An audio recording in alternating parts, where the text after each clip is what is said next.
જૈન જય ભારત. જામનગર સત્ય સૌરાજ ન્યૂઝમાં આપનું સ્વાગત છે. જામનગર શહેરના શંકર ટેકરી વિસ્તારમાં એક આશરે 50 વર્ષથી જૂનો ટાંકો જે પાણીનો બહુ જ મોટો ટાંકો છે, તેની બાજુમાં જે બાઉન્ડ્રી વાળેલી હોય દિવાલ, એ દિવાલ ધરાશાય થઈ અને પડી તો કોઈ કુદરતી હાદસો આને પહેલા નંબરમાં તો કહેવાય નહીં, કોઈ દુર્ઘટના ના કહેવાય. આમાં ફક્ત ને ફક્ત ભ્રષ્ટાચાર સામેલ હોય તો જ દિવાલ પડે. કોઈ કાર્યાલય કોઈ પાર્ટીનો નથી પડતો, કોઈ પાર્ટીની કાર્યાલય નથી પડતો. અને આપણા દેશનું જે અત્યારે બનેલું છે, જેમાં આપણા બધાય દેશના મંત્રી, ધારાસભ્ય, સંસદ સભ્ય અને આપણા દેશના પ્રધાનમંત્રી કે જેમાં બેઠે છે સંસદ સભ્ય, તો એ સંસદ સભ્યની દિવાલ કોઈથી પડી નથી પડી. તો ક્યાંક ને ક્યાંક ભ્રષ્ટાચાર એક સડો થઈ ગયો છે ભારતની અંદર. ને એ ભ્રષ્ટાચારની અંદર ક્યારેક કોઈ પુલ પડતો હોય તો જનતા દબાઈને મરે છે, ક્યારેક કોઈ રોડ ઉપર ખાડો હોય તો બ્રેક મારે છે, એ પર દુર્ઘટના ના કહેવાય કુદરતી. એ ખાડો કોના હિસાબે પડે છે? ભ્રષ્ટાચારના હિસાબે. ભ્રષ્ટાચાર કોણ કરે છે? ભ્રષ્ટાચાર કરે છે સત્તામાં બેઠેલા અમુક અધિકારી અને અમુક જામનગર મહાનગરપાલિકાના અધિકારી, જેની જિમ્મેદારી છે કે રોડ કેવો બન્યો, દિવાલ કેવી બની, એ જોવું કે કેવી ગુણવત્તાવાળો માલ વપરાય છે, આમાં કેટલું ભ્રષ્ટાચાર થયું. પણ આજ રોજ આપણે ચેનલ ન્યૂઝમાં આપણે જોઈએ તો દુર્ઘટના થઈ ગઈ ને કુદરતી. આ કાંઈ કુદરતી નથી, આમાં માલ જ સારો વાપરવામાં નથી આવ્યું. કેમ સંસદ ભવનની કોઈ દિવાલ નથી પડતી અને ધારાસભ્ય અને મંત્રીઓ દબાઈને કોઈ દી નથી મળતા? ભારતના ઇતિહાસમાં મરે છે જે વોટ દે છે એ જનતા. રોડથી કરી, રસ્તાથી માંડી, પુલથી કરી. અને ગુજરાતની અંદર એક પુલ ભ્રષ્ટાચાર વગરનો નથી, એક રોડ સારો નથી. અને રોડ જે બનાવે છે એમાં ડાંબરનું કોટિંગ કરવામાં આવતો નથી. આ ટાંકો અત્યારે સડી ગયો, એમાં ચૂનાવાળો કલર માર્યો છે, એમાં કોટિંગ કરો તો એ ટાંકો 500 વર્ષ સુધી પડે નહીં. આપણા દેશના પ્રધાનમંત્રી વધારે એમાં માહિર હશે. દુબઈ ફર્યા છે, સઉદીયામાં ફર્યા છે. ત્યાં જે પુલ છે એ આપણે એવું લાગે કે પ્લાસ્ટિકના પુલ છે, પણ પુલ તો સિમેન્ટ કોન્ક્રીટના જ હોય, પણ એના ઉપર કોટિંગ ચડાવવામાં આવે છે. એ કોટિંગ આટલો ચડાવવામાં આવે છે. ને આપણે અહીંયા ચૂનો કા કલર, એમાં પણ ભ્રષ્ટાચાર. આપણે અહીંયા હાદસો થઈ ગયો છે. આગળની ચર્ચા આ બેન સાથે કરશી કે જેમના ઘરના દબાઈ ગયા, તેમના પગ ગયા. હવે આપણી સરકાર શું કરે છે? કોઈ આમાં કાંઈ થાય ભ્રષ્ટાચારના હિસાબે થયું તો મરી જાય તો 2 લાખ રૂપિયા દે છે. તો સૂત્રોથી એવું જાણવા મળે છે કે સિરિયસ છે ભાઈ, અને 2 પગ ગયા છે.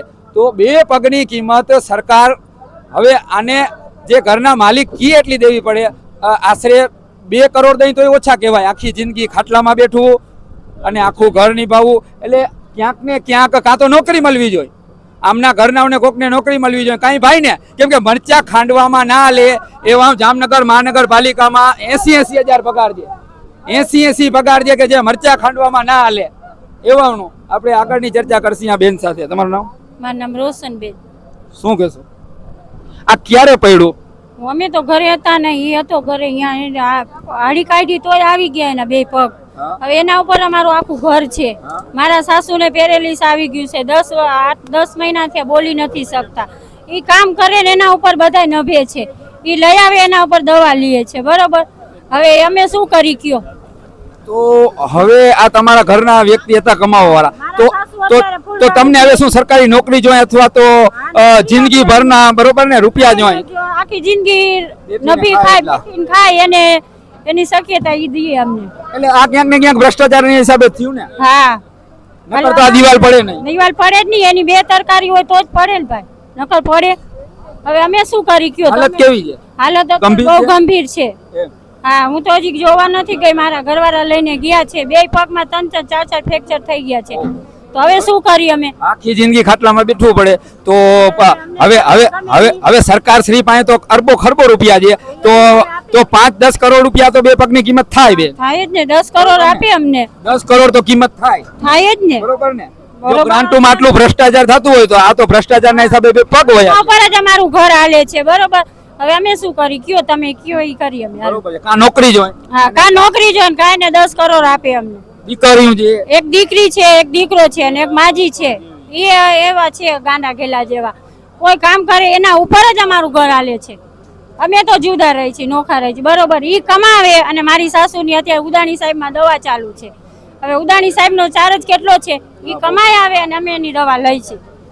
કયો અમે અમારું ઘર હલાવી તો અમે એને ક્યાં આપી? કયો તમે હાલો. આપ જોઈ શકો છો એક જ કમાવા વાળો હતો, ઘરનો દીકરીઓ છે, બધું છે. તો હવે આપણે સરકાર શું દઈએ છે?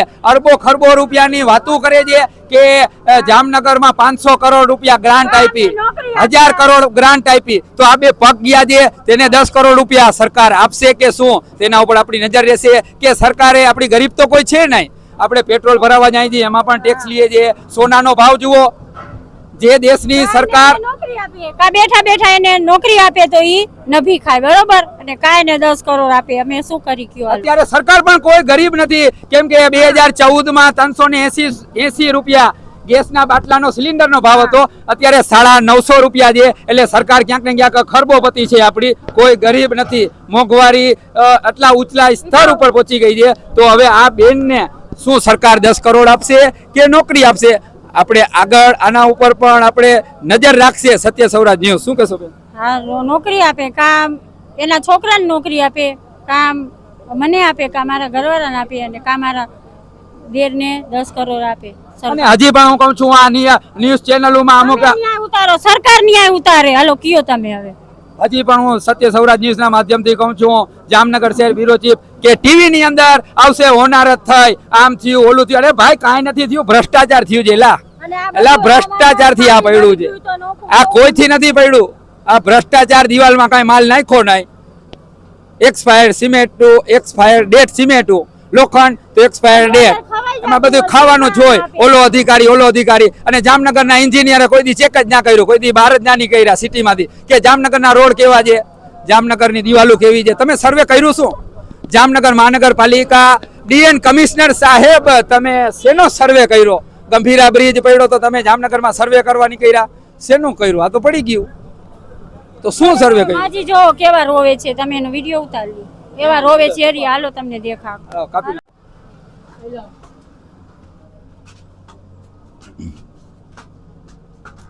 માજીની હાલત જોવો ના. જોવો ના. આ બધાય ન ભાડે છે. જો અમારે ઉદાણી સામની દવા ચાલુ છે, અને આ માજી નહીં ન ભાડે. આપ જોઈ રહ્યા છો ગરીબ જનતા. હું આવ્યા જાઉં. બોલી નથી શકતા. પેરેલિસ આવી ગયું છે. પેરેલિસ નો હુમલો છે. માળી અત્યારે રડી રહ્યા છે. માળી રોવ નહીં, બોલી નથી શકતા ને. આપ જોઈ શકો છો અત્યારે આપણે આપણા ખુદનો દિલ અત્યારે તારતા જાય કે ભ્રષ્ટાચારના હિસાબે જનતા અત્યારે હાલત આપ જોઈ શકો છો. હવે આમને શું આપશે સરકાર? જે સરકાર સત્તામાં છે, મારો દેર નભારે છે અને આની દવા લઈ છીએ અમે. શું? અને બોલી તો શકતા નથી.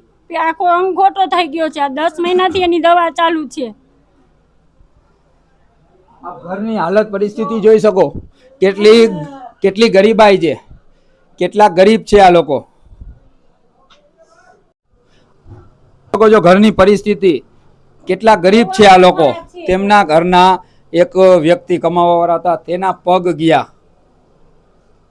આપણે નીચે પણ જાસી. આપ જોઈ શકો છો માળી કેવા રડી રહ્યા છે. પેરેલિસ વાળા હુમલો આવી ગયો છે. પેરેલિસ આવી ગયું છે. 10 મહિના થયા. બોલી નથી શકતા, ખાઈ નથી શકતા. અને અમારે ઉદાણી સાહેબની દવા ચાલુ છે. એ કામ કરી આવે ને અમે લઈ આવી અને અમે એની દવા લે. હવે અત્યારે એના 2 પગ તો વયા ગયા. હવે અમે શું કરી? અમને સરકાર ગમે એમને કાં નોકરી આપે અને કાં અમને 10 કરોડ આપે. આપ જોઈ શકો છો. આપણે વેદના જોઈ શકીએ. નીચે આપણે જોશી. આપણે જે ઘરના વ્યક્તિના 2 પગ ગયા, તેમના ઘરની મુલાકાત લીધી. અને આપ દિવાલ જોઈ શકો છો. આ હાલવા ચાલવાનો રસ્તો છે, આખો રસ્તો પેક થઈ ગયો છે. એટલે આપ જાણી શકો છો ભાગવાનો પણ મોકો એ જે ઘરના વ્યક્તિ હતા તેને મળ્યો નહીં. અને ઘર સુધી પાણાને ઈટું અંદર ગઈ છે. એટલે હવે આપણે આગળ જોવાનું રહેશે. જામનગર મહાનગરપાલિકા તંત્ર અને સત્તામાં બેઠેલી સરકાર, આ 2 પગ ગયા છે. આ પગ કોઈ દુનિયાના ડૉક્ટરથી સાજા થાય નહીં અને પહેલાં જેવો એ હાલી શકે નહીં. તો કિંમત શું કરે છે આપણી એ પણ નજર રહેશે કે હાલમાં સત્તામાં બેઠેલી સરકાર તેના ઘરનાઓને કોઈને સરકારી નોકરી આપે છે કે 10 કરોડ દઈએ તો એ ઓછા છે. કેમ કે હજારો કરોડની વાતું કરવાવાળા સત્તામાં બેઠેલા અધિકારી જનતાના પૈસા હજારો કરોડની વાતું કરે છે. તો અહીંયા તો 10 કરોડ રૂપિયા દઈએ તો એ ઓછા કહેવાય. એટલે હવે સત્તામાં આવેલા જનતાના મતથી બધાય ફરતા નેતાઓ આ લોકોના બે પગની કિંમત શું કરે છે એ આગળ આપણે જોવાનું રહેશે. જામનગર શહેરથી Satya Sauraj news bureau chief Mustak Qureshi, Jai Hind.